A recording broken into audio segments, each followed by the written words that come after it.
Now we have to discuss dividend decision. What do you understand by dividend decision? Every company has to give dividend to the shareholders. तो जब हम share holders को dividend decide करते हैं कि किसको कितना प्रॉफिट देना, मतलब प्रॉफिट जो कंपनी के प्रॉफिट का शेयर होता है वो डिस्ट्रीब्यूट हो जाता है, रिजर्व में रखने के अलावा जो पैसा होता है वो डिस्ट्रीब्यूट हो जाता है शेयर होल्डर्स में। उस डिसीजन को लेते समय आपको क्या क्या ध्यान रखना है, क्या क्या प्रिकॉशंस रखना है, वो एक फाइनेंशियल मैनेजमेंट का एक और कॉन्सेप्ट है जिसको फाइनेंशियल डिसीजन लेते समय बहुत जरूरी होता है। The decision involved here is how much of the profit earned by company after paying tax is distributed to the shareholders. कितना प्रॉफिट आप शेयर होल्डर्स को डिस्ट्रीब्यूट कर देंगे, how much of it should be retained in the business, और कितना वापस business में लगा देना या कितना इमरजेंसी के लिए रिजर्व फंड में रखना है, reserve for doubtful debts, reserve for outstanding expenses, reserve for everything like that. So while dividend constitutes the current reinvestment as retained earning increases the firm's future earning capacity. जब आप dividend दे देते हैं तो आपने return अच्छा दिया है लोगों को, तो वो एक रेपुटेशन कंपनी की बनती है, और जो रिटेन्ड अर्निंग आप रखते हैं वो फिर से बिजनेस को फ्यूचर में और इंक्रीज करने के लिए और एक्टिविटीज और आप उसको ज्यादा बढ़ा सकते हैं धीरे धीरे जितना आप पैसा बिजनेस में लगाते जाएंगे. The extent of retained earning also influences the financing decision of the firm. Since the firm does not require funds to extend or reinvest retained earning, the decision regarding dividend should be taken keeping in view overall objective of maximizing shareholders' wealth. अगर company को ऐसा लगता है कि अभी जो कुछ भी सेटअप हमारा है वो सही है, ठीक है, it is okay, and in near future in 5 years we are not going to expand anything, so at that time we must think of giving dividend to the shareholders. उससे क्या होगा कि उस समय हमें यही सोचना है कि हम शेयर होल्डर्स की वेल्थ को कैसे इंक्रीज कर सकते हैं, क्योंकि हमें रिटेन्ड अर्निंग की उतनी जरूरत नहीं है, क्योंकि हम उतना ज्यादा भी सोच नहीं रहे हैं कि नियर फ्यूचर में 2-5 साल में हम अपने बिजनेस को इंक्रीज करने की सोचने वाले हैं. So at that point what you will do, you will give more to the shareholders and that will increase the wealth of the shareholders and they can reinvest in your company again. If you go on giving them proper dividend, good dividend, the shareholders will come to your company, other shareholders will come to your company, they will buy your shares at a larger rate, at a higher rate, and that will increase the reputation of your company. तो ऐसा सोचना चाहिए अगर आप retained earning को use करने की बात नहीं सोच रहे हैं तो. Now the factors are this. First, amount of earning. सबसे पहले तो वही है, डिविडेंड आप कब दे पाएंगे, जब आपकी कंपनी जो है अर्न करेगी प्रॉफिट, तो आपने कितना अर्न किया. Therefore earning is a major determinant.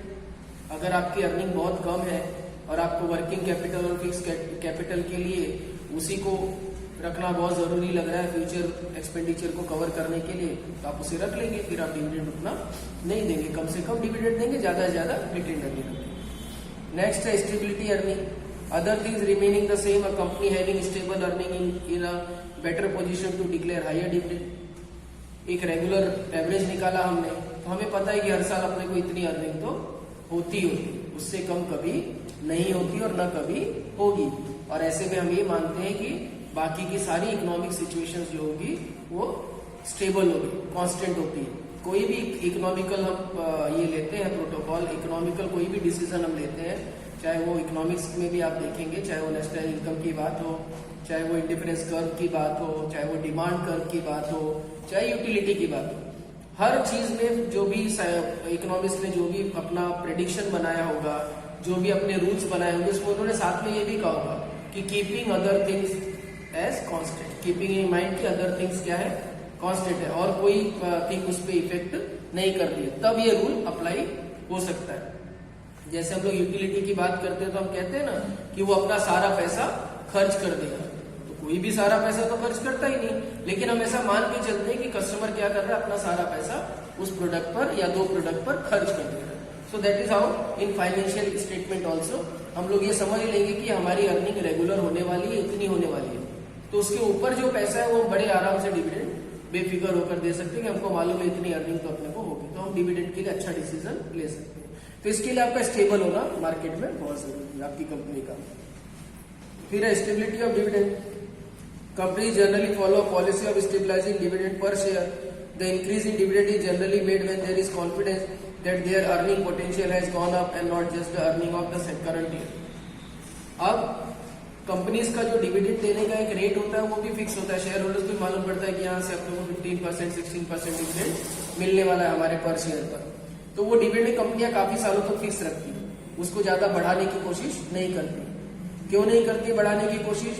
क्योंकि वो जानती है कि कभी अपने को अर्निंग कम हो सकती है, कभी अपने को अर्निंग ज्यादा हो सकती है। तो हम क्यों डिविडेंड बढ़ाएं? जब वो देख लेती है कि हाँ पिछले 4-5 सालों से लगातार अपनी अर्निंग बढ़ रही है और वो बढ़ेगी, कम नहीं होगी, तो पुराना वाला जो रेट होता है उससे ज्यादा रेट में वो धीरे धीरे जो है डिविडेंड बढ़ाना शुरू करते हैं, जब उनको ये लगता है कि अब हमारी अर्निंग बढ़ेगी और ज्यादा होगी। ठीक है।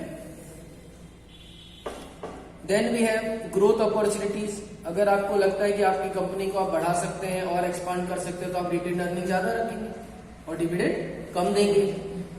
तो इसलिए जो है कि ये एक होता है कैश फ्लो पोजीशन।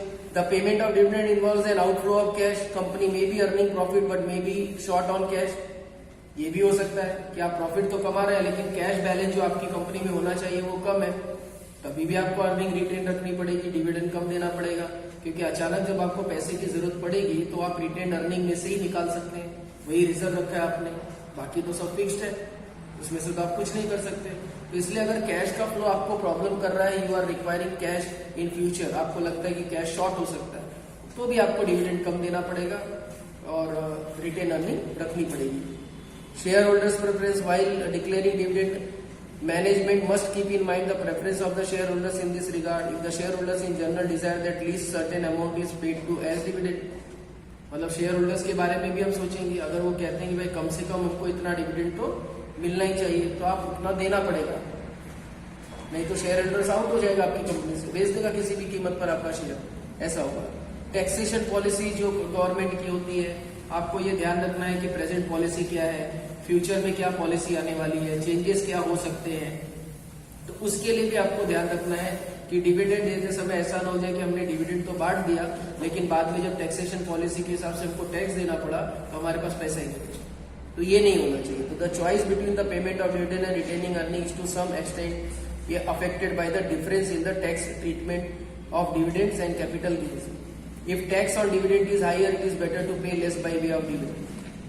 अगर डिविडेंड पर टैक्स ज्यादा लगने वाला है तो आप क्या करेंगे, कम डिविडेंड पे करेंगे, क्योंकि टैक्स लग जाएगा। आप ज्यादा डिविडेंड देंगे तो ज्यादा टैक्स लग जाएगा, तो इससे अच्छा आप डिविडेंड कम दीजिए। कैपिटल गेन पर टैक्स कम लग रहा है तो आपको कैपिटल गेन रखना पड़ेगा, तो ये भी एक डिसीजन आपको लेना पड़ सकता है। Then stock market reaction. Stock market में कैसे आपके शेयर्स वगैरह चल रहे हैं, किस तरह से आपके शेयर की उतार चढ़ाव किस तरह से है, शेयर मार्केट कैसे आपके कंपनी के नाम पर रिएक्ट कर रहा है, तो वो भी आपको देखना पड़ता है। अगर शेयर मार्केट में फ्लक्चुएशन आपके तरफ थोड़ा सा नेगेटिव सा जा रहा है तो आप क्या करेंगे, आप डिविडेंड और देने की कोशिश करेंगे, देंगे, ताकि क्या होगा कि कस्टमर का और फेथ आपके ऊपर शेयर होल्डर्स का बनेगा। This is what you have to do. So the possible impact of dividend policy on the equity share price is one of the important factor. Access in capital market. Large and reputed companies generally have easy access to the capital market. Capital market में उनको access अच्छा मिल जाता है और इसलिए वो retain earning पे ज्यादा वो ध्यान नहीं देते हैं, क्योंकि वो जब चाहे तब फंड वहां से ले सकते हैं। उनको फंड देने के लिए लोग तैयार है, बैंक उनको ऑफर करते रहते हैं बड़े बड़े कि आप लीजिए हमसे, तो उनको कैपिटल इन्वेस्टमेंट मिलने वाली है, तो they don't rely on the retain earning, तो वो डिविडेंड ज्यादा से ज्यादा दे सकते हैं। लीगल कॉन्स्टेंट भी होता है, कोई प्रोविजंस है कंपनीज एक्ट के हिसाब से कि आप इतना ही डिविडेंड दे सकते हैं, इससे ज्यादा डिविडेंड नहीं दे सकते, तो आपको उस लिमिट पर ही रुकना पड़ेगा, उससे ज्यादा आप नहीं कर सकते।